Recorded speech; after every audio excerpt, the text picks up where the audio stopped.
যতটা আনন্দের আজকে মনটা ভরাক্রান্ত ঠিক ততটা আমার, কেননা এই লোকগুলোকে আবার সামনে নিয়ে এলো। মনে হচ্ছে আজকে এই ছবিটা দেখে মনে হচ্ছে ভাসিয়াদা আমাদের মধ্যে এখনো আছে, ভাসিয়াদা ঘুরছে এইখানে।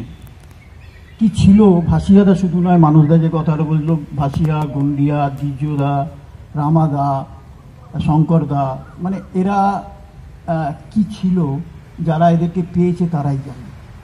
মানে লালন পালন করা বলেন, একটা বাচ্চা ছেলে কত বছর মন, মানে ম্যাক্সিমাম যদি আমি যদি বলি 100টা প্লেয়ার, মানে একটা সংখ্যায়, তো ম্যাক্সিমাম প্লেয়ার প্রায় 90টা প্লেয়ার 19-20 বছর বয়সে মোহনবাগান এসছে। আজকের দিন হলে হয়তো বাচ্চা ছেলে, তাদেরকে বাবা মা সঙ্গে করে নিয়ে যায়, হাত ধরে এই টিউশনিতে নিয়ে যাচ্ছে, খেলার মাঠে নিয়ে যাচ্ছে। তো যখন এই 19-20 বছর বয়সে একটা ছেলে আসতো, বাবা মাকে আসবার প্রয়োজন পড়তো, কেননা ধীরেন্দা আছে, শৈলেন মান্না আছে, চুনি গোস্বামী আছে, না তারা না, আছে ভাসিয়াদা, আছে গজিয়াদা, আছে গন্ডিয়াদা। যে লোকটা আমরা দেখতাম সকালে এলাম প্র্যাকটিসে, তখন তো সকালে প্র্যাকটিস হতো, 7টা থেকে 7:30টায় শুরু, কিচ্ছু করতো না, মাঠে বসে বসে একটা খুপড়ি নিয়ে লনে নালে মাঠে ওই একটা ঘাস আছে, যে ঘাসটা অন্য ঘাসকে মেরে দেয়, সেগুলোকে তুলছে, প্রত্যেকটা বেছে বেছে তুলছে। মাঠ দেখে বলে দিত যে এই মাঠটা কি, এই মাঠে কি করতে হবে। আজকে অনেক মানে কি বলে টেকনোলজি, নানান ইঞ্জিনিয়ার, নানান কিছু। বিশ্বাস করুন, যদি গন্ডিয়াদাকে পাওয়া যেত তাহলে আপনারা ইঞ্জিনিয়ার বলবেন না টেকনিশিয়ান বলবেন। যদি একটা মাঠ তৈরির কথা, আমি দেখেছি এখান থেকে কিভাবে মানুষ নিয়ে যেতেন, গন্ডিয়াদা, গজিয়া, দ্বিজদা, এদেরকে নিয়ে যেত মাঠ তৈরি করার জন্য।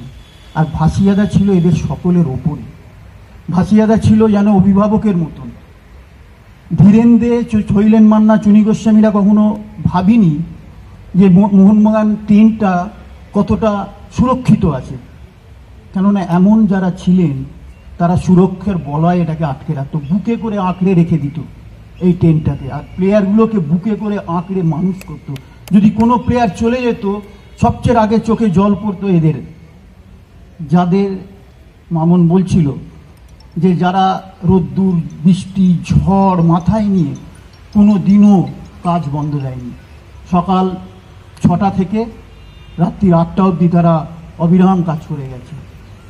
মানে আপনারা ভাবতে পারেন, আমি তো খেলতাম, আমরা তো আমি সারা জীবন মোহনবাগানে ছিলাম, তো আমাদের একটা সময় ছিল তখন যে টুর্নামেন্ট সব শেষ হয়ে যেত, প্র্যাকটিস শেষ হয়ে যেত, কিন্তু আমরা করতাম কি, কয়েকজন প্রত্যেক দিন এখানে আসতাম, এসে একটু প্র্যাকটিস করে অফিস যেতাম খেয়ে দিয়ে।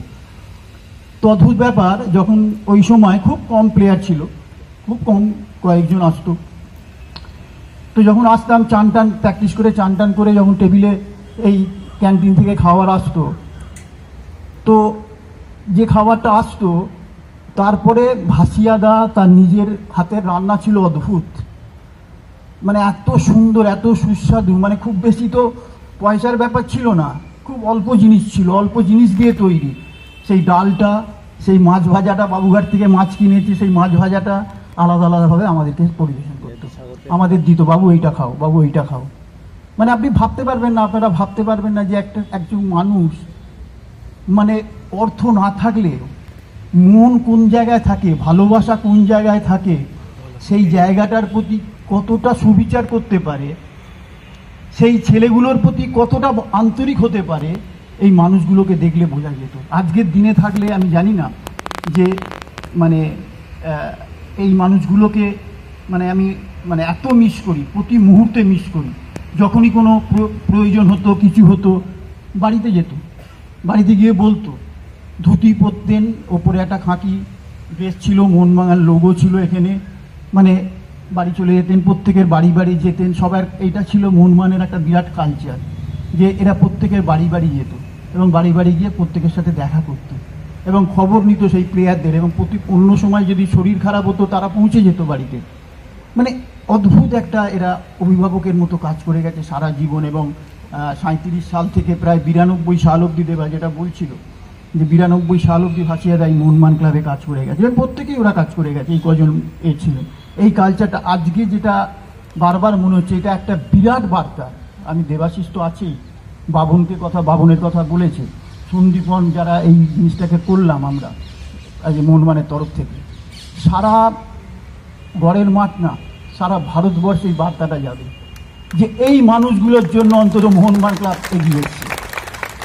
কেউ কোনোদিনও ভাবিনি। আজকে দেবাশিসকে আমি এখানে বললে আমি দেবাশিসের হয়ে বলছি, ও যে কীভাবে ভাবে, কি চিন্তা করে, এটা একটা অভূতপূর্ব বিষয়, অভূতপূর্ব বিষয় আমি আপনাদের বলে দিচ্ছি। এবং আপনারা, চন্দ্রনাথদা আপনি আছেন এখানে, আজকে আপনি এসছেন মানে আপনি বারবার আসবেন ও ডাকলে, কেন ওর মতন ছেলে খুব কম। মানে আমি বলছি যার মন না থাকবে, আমি আবার বলছি এটা করতে গেলে মাথা দরকার হয় না, এটা করবার জন্য মন দরকার হয়।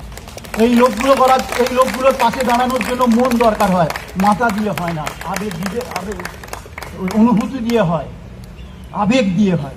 সেইটা দেবাশিস এই কাজগুলো করে দেখিয়েছে। পর মন মানে যে কাজগুলো হয়েছে সেগুলো তো অন্য ব্যাপার, কিন্তু এই কাজটা, আমি পার্টিকুলার এই কাজটার কথা বলছি, এটা আবেগের দরকার, এটা ভালোবাসার দরকার, এই মানুষগুলোর পাশে দাঁড়ানোর দরকার। আজকে ভাসিয়াদা নেই, আজকে গন্ডিয়াদা নেই, আজকে দ্বিজো নেই, কজিয়া নেই, কিন্তু কোথাও যদি থাকে তারা কিন্তু আজকে দেখছে এই আশীর্বাদ ঝরে পড়ছে এই মোহনবাগান ক্লাবের ওপর, যে হ্যাঁ আমাদের জন্য কেউ কিছু করলো। সারা ভারতবর্ষে প্রথম যারা এই মানুষগুলোর পাশে দাঁড়ালো। সেই জন্য আমি বলতে গেলে আমার তো চোখ দিয়ে জল বেরিয়ে যাবে এই লোকগুলোর কথা। সত্যি কথা বলতে আমি মানে নিজেকে ধরেই রাখতে পারবো না। এরা এমন ভালোবাসা দিয়েছে, আমার বাড়ির বাবা মার মতন এরা ভালোবাসা দিয়েছে। সেই জায়গা থেকে আমি বলছি যে এদের কথা ভুলবেন না আপনারা কোনোদিনও, মোহনবাগান কোনোদিনও ভুলবে না, এইটুকু আপনাদের বলতে পারি। আর একটা কথা বলি দেবাশিসের জন্য, যে Debashis Bengal chamber of commerce, এটা যদিও নয় এর মধ্যে, চেম্বার অফ কমার্স প্রেসিডেন্ট ছিল, সিআইএ চেয়ারম্যান হয়েছে। এর জন্য একটা বড় হাততালি দিই, কারণ মোহনবাগান ক্লাব থেকেও এটা একটা বড় অ্যাচিভমেন্ট আমাদের কাছে। আমি ওকে আলাদা পার্সোনালি তো কনগ্রাচুলেট করেছি। আজকে আমরা সকলে মিলে ওকে কনগ্রাচুলেশন জানাই, এবং আমরা যেন এদের কথা বারবার মনে রাখতে পারি।